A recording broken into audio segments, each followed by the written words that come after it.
In the quiet hours, when the world spins just a little slower, Zamo walks alone through the corridor of his own mind.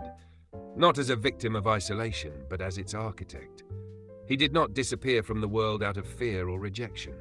He stepped back deliberately. For 18 months, he redesigned his exposure to it.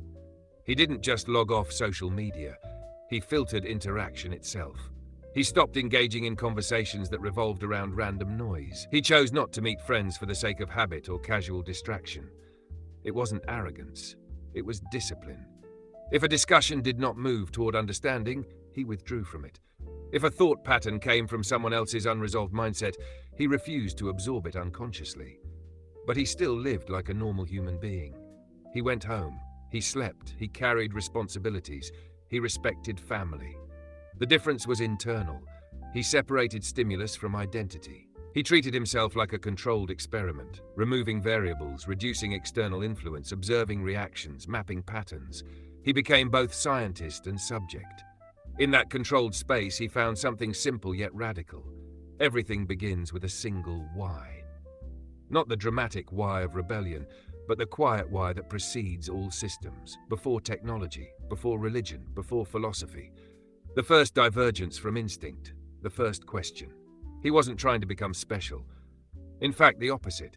He concluded he was not more than anyone and not less.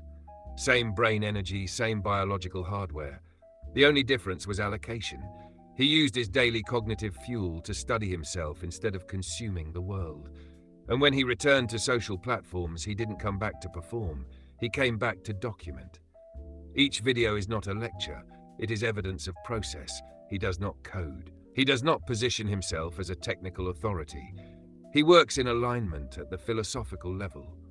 He studies how a human mind interfaces with tools, especially AI. Not as a worshipper, not as a skeptic, as a calibrator. Some people feel unsettled when they encounter his content, not because it attacks them, but because it removes excuses. He speaks without cushioning. He does not dilute the depth to make it digestible. That can feel like pressure, like being asked to examine parts of yourself you were not ready to open. But he is not forcing. He is exposing. He believes that if someone reacts strongly, anger, rejection, resistance, it is not hatred. It is friction between internal structure and new information. He trusts that in a world with access to tools, no one has to stay in misunderstanding. They can check, they can question, they can return later.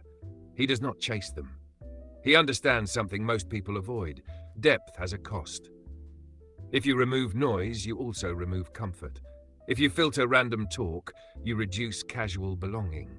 The basement becomes heaven, not because it is easy, because it is clear. And clarity is addictive.